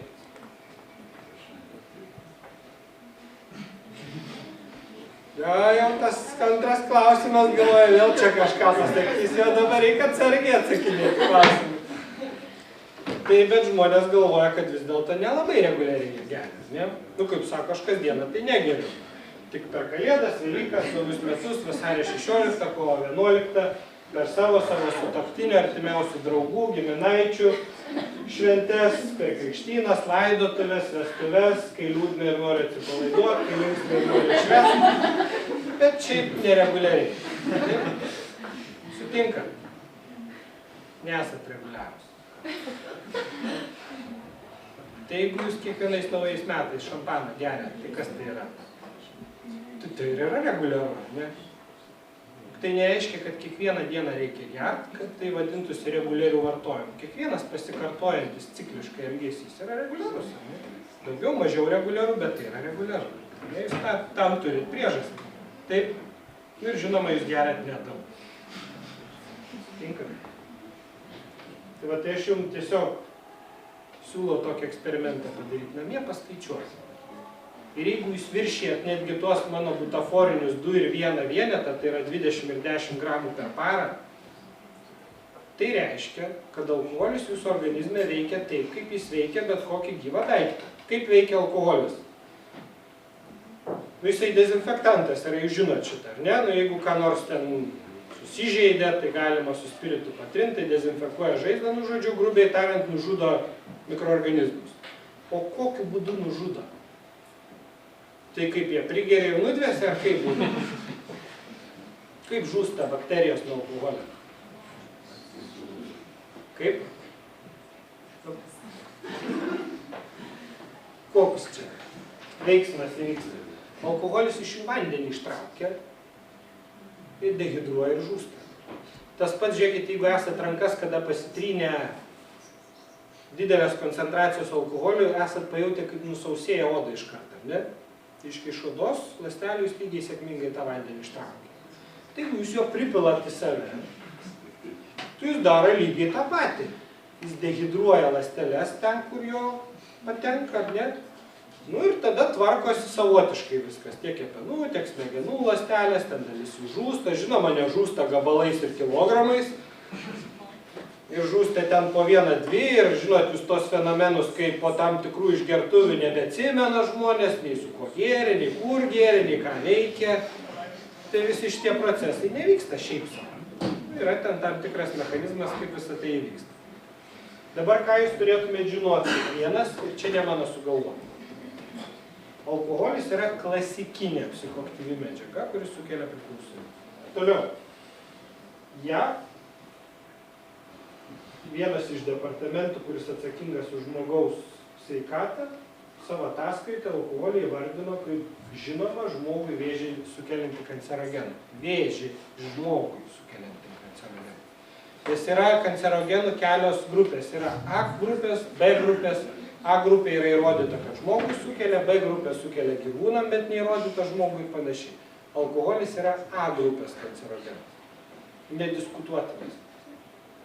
Tai jeigu jūs geriat kancerogeną ir tikitės, kad juo pagydysit širdį, tai aš jūs sveikinu. Gali būti pagydysit. Tiksliau nesulauksit infarkto. Bus kitų problemų. Ir alkoholis yra neginčiamai patvirtintas teratogenas. Žinot, ką tai reiškia? Tai reiškia, kad sukelia apsigimimus. Tai jeigu jis sugeba sukelti apsigimimą, tai reiškia pažeidžia kraujagyslių ląstelių dalinimosi procesą, ar ne? Sukelia mutacijas ir panašiai. Nu, yra tokių nuostatų gerų mūsų visuomeniai, kurios, aišku, padeda mums išlikti nevartojančiais. Prie to labai prisideda mūsų žiniasklaida, kuri būna visokia, ne? Bet čia aš įdėjau kaip tokį, vieną baisesnių pavyzdžių, tai vyno dieta knygą aš jums jau minėjau. Žmonės ten irgi pirkosi tą knygą tam, kad sužinotų, kaip maitintis, kaip sveikiau gyventi, tai yra nusikaltimas iš tikrųjų. Bet čia žiūrėkit, kas parašyta. Šaldytas alus, ypač per didelius karščius, ne tik gaivina, bet ir yra naudingas, nes apsaugo nuo infarkto ir kraujo išsiliejimo į smegenis. O įdomu, kaip? Žinot, mechanizmas yra koks. Jeigu jūs pripylėt į save alaus, į save ne ant savęs, jeigu ant savęs supylėt šalto alaus kibirą, tai viskas bus taip, kaip čia yra parašyta. Iš tikrųjų, tada atvės organizmas, nukris kraujospūdis, atsipalaiduosit ir tada tikrai sumažės infarktą, ten insulto tikimybė ir panašiai. Bet jeigu susipylėt į save, nesupratę, kaip iš tikrųjų reikia daryti, tai jūs padidinsit kraujospūdį ir sumažinsit kraujo krešumą. Dabar jeigu plyš mažytę kraujagyslę jūsų smegenyse, didelis spaudimas ir mažas krešumas padeda, aišku, ne? Teisingai, čia yra didelis pliusas, didelis privalumas. Kuo daugiau prikraujavo, tuo sveikiau, nes daktarui lengviau rast bus žydų. Kai darys kompiuterinę tomografiją, jeigu spės, tai matysis didelis bliūdas, ten prikraujavę kaip reikia. Žinos, kur adatą durt, kur ištraukti, bandyti kraują, operuos dar ir panašiai. Bet jeigu nespės nuvežti vietą, tai čia yra minučių klausimas. Užspaudžia smegenų audinys, nebegauna maitinimo, viskas. Ir jūsų nėra. Hemoraginis insultas, jūs žinot, yra labai nedėkingas sutikimas. Išeminį insultą, tai yra, kai nedateka kraujo, dar galima bandyti kažkaip atstatinėti, hemoraginis yra labai sunkiai. Grįžtant prie ekonomikos. Užrakinsim. Kiek iš jūsų galvojat, kad alkoholis yra labai rimta paspirtis biudžetui? Pasakysiu, kiek surenka. gerais laikais surinkdavo apie 800 milijonų litų per metus vien alkoholio akcizo. Dar panašiai surinkdavo tabako akcizo. Daug tai yra ar mažai? Daug, aišku, kad daug, o kaip nedaug, 800 milijonų, tai yra čia didžiuliai pinigai. Tai didelė paspirtis, taip? O kas išlaidą skaičiavo? Kas suskaičiavo, kiek išleidžia valstybė? Mes neskaičiavom, dabar skaičiuojam. Bet yra šalių, kurios susiskaičiavo, žiūrėk. Tai labai įdomus tyrimas buvo. Atliktas 15 ES šalių. Buvo apskaičiuota, kiek buvo surinkta akcizų iš alkoholinių gėrimų ir suskaičiavo, kad surinko 25 milijardus eurų. Daug. Bet paskui paskaičiavo, kiek išleido. 125 išleido, tai čia buvo tik materialūs kaštai, kuriuos lengva suskaičiuoti. Lygos, neįgalumai, socialinės išmokos, institucijų išlaidos ir taip toliau ir panašiai. Tik materialūs. Kaip įvertinti pinigais sumuštą žmoną, jeigu į ligoninę nevažiavo. Kaip įvertinti pinigais vaiką užaugusių tokiai šeimoje, kuris yra sužalotas, sužeistas ir nebesugebės normaliai gyventi kaip žmogus. Kaip įvertinti šitos dalykus pinigais? Bando pasaulis skaičiuoti.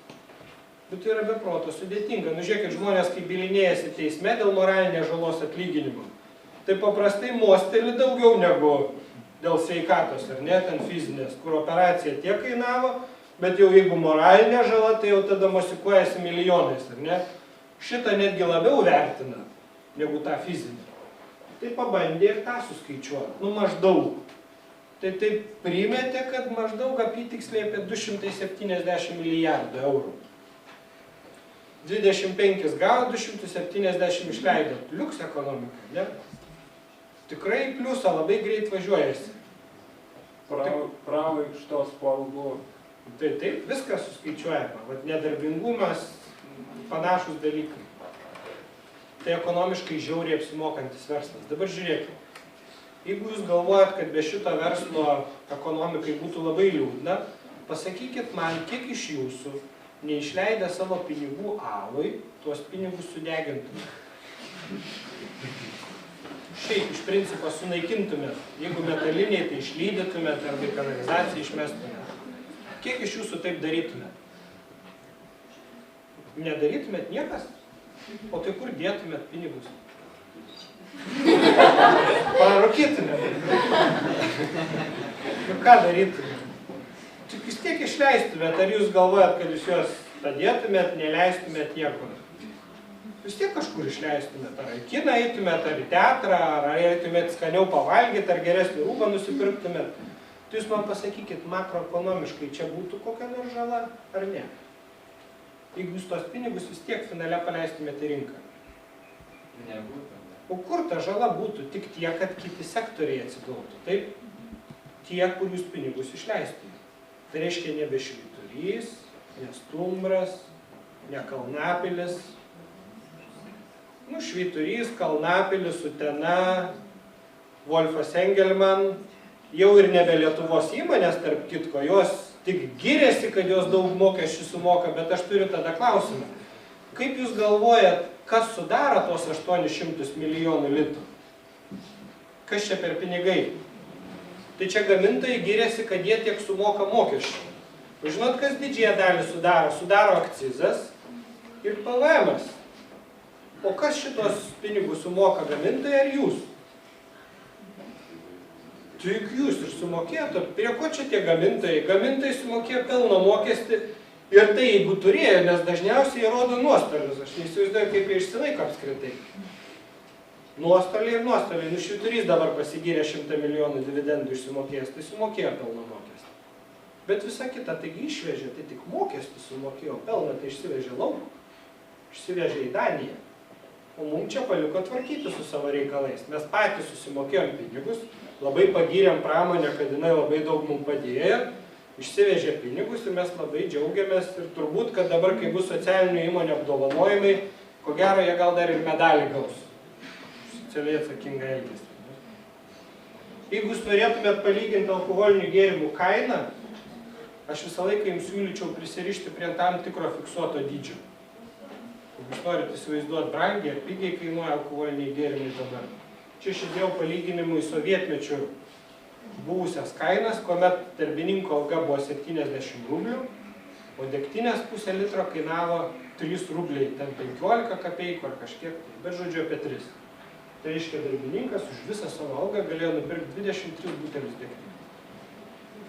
Dabar bedarbis, kurio pašalpa yra kiek? Apie 600 litrų, ar ne? 8 net gali būti. Kiek ten gali būti? Tai net nedirbdamas gali nupirkti apie 45 butelius degtinės. To paties turi. Net nedirbdamas. O jeigu dirba žmogus ir bent vidutinę algą gauna, tai jau 106 butelius gali nupirkti. Tai brangus alkoholis, taip? Žiauriai. Kiek iš jūsų turėjot atsisakyti kažkokių tai, tokių elementarių buitinių poreikių, sakykime, maisto, rūbų, tam, kad galėtumėt nusipirkti iš gero? Kiek iš jūsų turėjot taupyti, kad nusipirkt butelį? Daug, ar ne? Sudėtingai įsivaizduoti tokį dalyką. Tai reiškia, kad tai yra labai prieinama prekė. Kas brangiau kainuoja? Alus ar vanduo? Žiūrint koks. Bet vasarą nueikit į parduotuvę ir skardinę alaus gausit pigiau negu butelį mineralinį. Va. Liuks Optimal linija išgelbės pasaulį. Kiek? 39? 29 centai pusę litro skardinę alaus. Tai Facebook'e vaikščiojo už 20 centų. Jau nuolaida dar buvo pritaikyta 20 centų. Žodžiu. Kažkas tai nufotkino tą šaldytuvą, kur alus 20 centų. Raskit mineralinį už 20 centų butelį. Būna toks? Litrą. Tai apie litrą nešneku, kad ir tą mažą už 20 centų nerasite. Nebūna tokių kainų. Gerai, aš galvoju, kad mes šitoj vietoj galim stoti, nes viską apkalbėti yra, aš kaip ir sakiau, yra tikrai be šansų. Jeigu jūs jau taip netyčia stebuklingai nuspręstumėt, kad jūs diskusiją norėsit tęsti, mes galėsim kada nors dar susitikti. Bet dabar aš siūlau padaryti taip, kadangi mes turim tik pusę valandos, iki kol turėsim auditoriją palikti.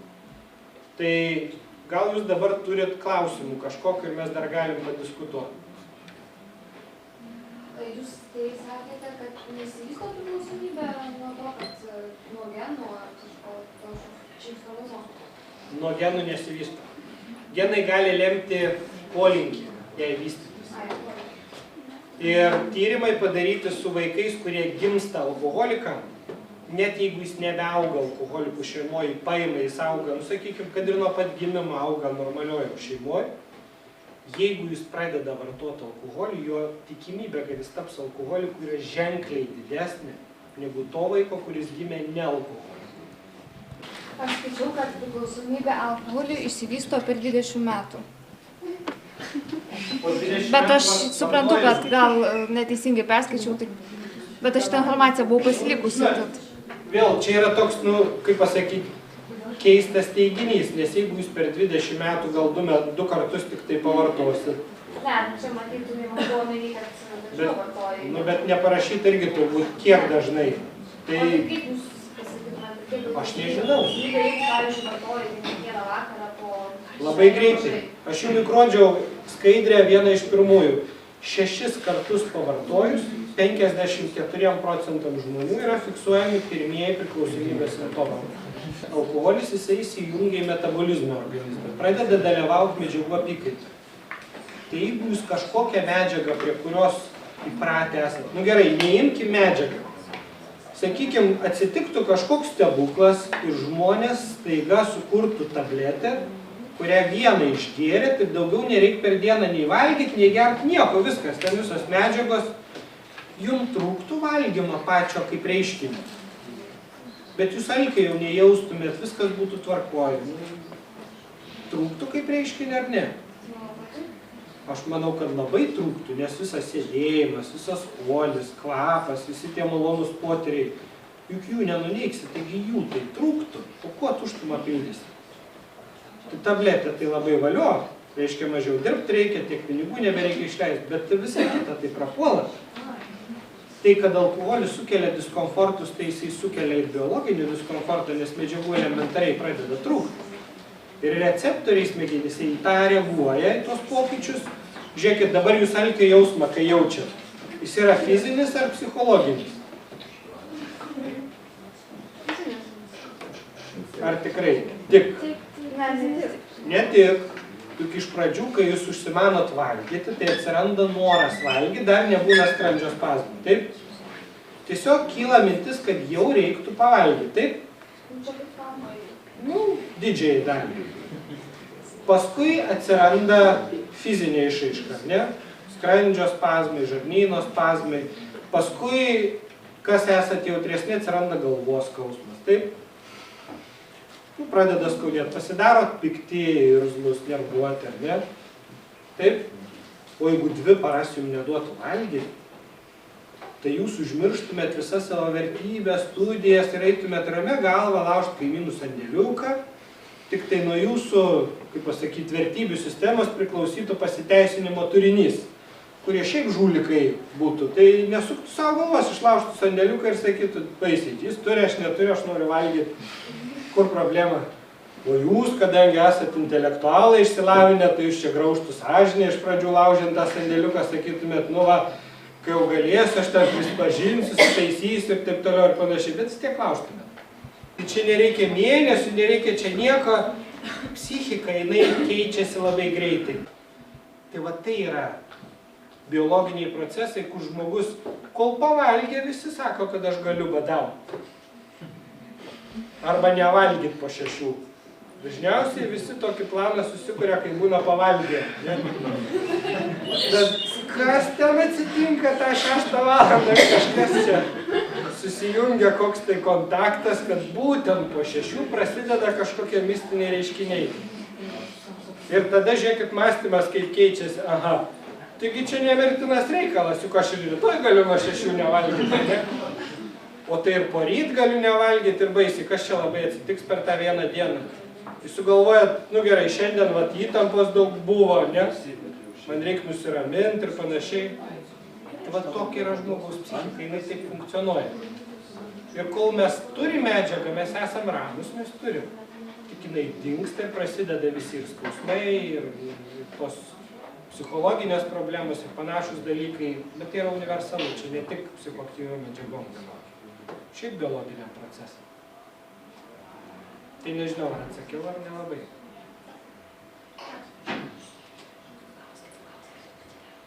Aš turiu klausimą iš tos lentelės, aš tada nelabai supratau, kad man buvo parašyta 6 ar daugiau. Taip. Tai ar daugiau čia kiek? O tai labai svarbu. Nežinau, šį gali daug visiems. Bent 6 kartus. Tai yra eksperimento tyrimas. Tai nuo šito skaičių. Tai reiškia, ties šituo skaičium jau yra fiksuojami, paskui savaime aišku, kad tas procentas auga. Tai reiškia, bent 6 kartus.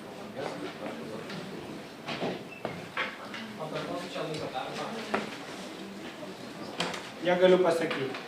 Reikėtų žiūrėti patį tyrimą, neatsimenu per kiek laiko. Nu, nebuvo, aišku, ten per metus išmėtyta, kad metus vieną kartą. Vis tiek tai buvo daugiau mažiau reguliarus pavartojimas. Aš įsivaizduoju bent į savaitę kartą. Bet čia tiesiog paėmė visus žmonės, kurie vartoja bent 6 kartus. Ir kiek iš jų turėjo priklausomybės požymį? Negaliu tiksliai pasakyti turinio ir dizaino to tyrimo. Reikėtų jį žiūrėti, koks buvo dizainas.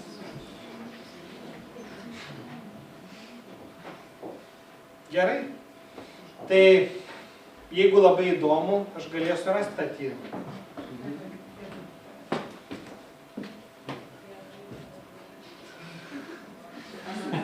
Status klausimas.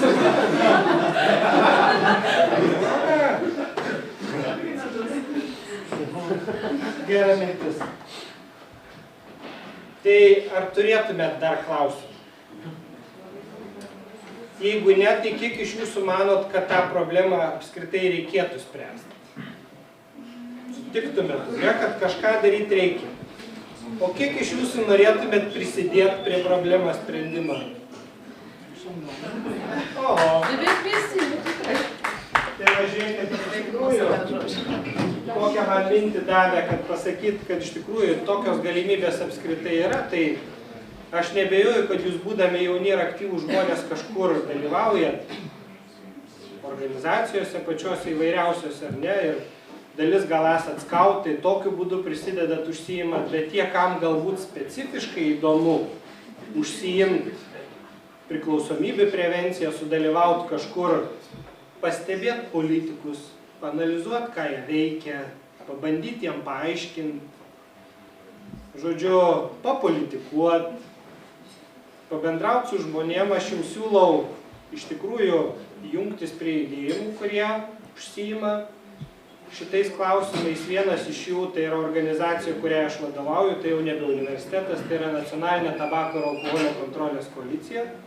Jeigu kam įdomu, informaciją galite rasti svetainiai www.koalicija.org. Jeigu kam įdomu, įlyskit, panaršykit, pažiūrėkit. Facebook'e taip pat yra. Facebook'e galite mus rasti. Žodžiu, mane rasti iš viso yra ne problema, suveskit į Google vardą pavardę ir rasit turbūt nuorodą ir į Facebooką, ir į mano blogą, ir į koalicijos tinklalapį. Iš tikrųjų, problema yra labai didelė, nes žmonių, kurie gali pagelbėti, labai trūksta. Labai trūksta, nes jūs suprantat, kad ta kita pusė turi milijardus. Jie laisvai sau leidžia daryti bet ką. Pirkt, meluot, manipuliuot, prisimelavę, prisidirbę, paskui apsimeta, kad nieko nepadarė, nes jeigu nupirkai laikraštį, tai vis tiek gražiai apie tave parašys. Tai aktyvumo ir sąmoningumo labai reikia.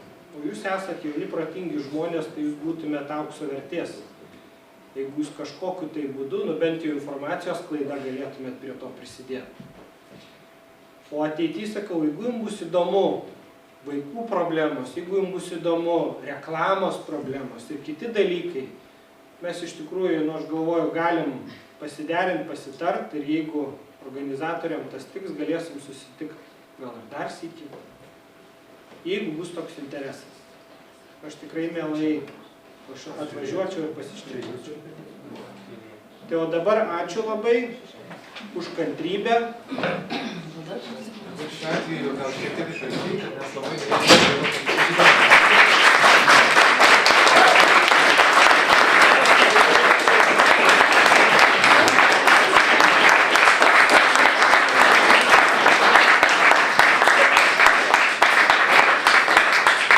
Jeigu kam kažkas dar liko įdomu arba kažkokiu tai klausimų turit, tai galit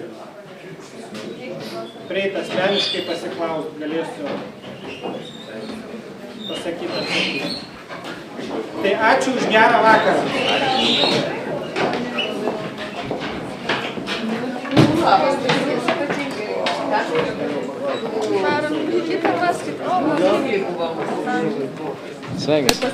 Ir pas padarėją, kas norėsit daugiau sužinoti, galėsit irgi įeiti į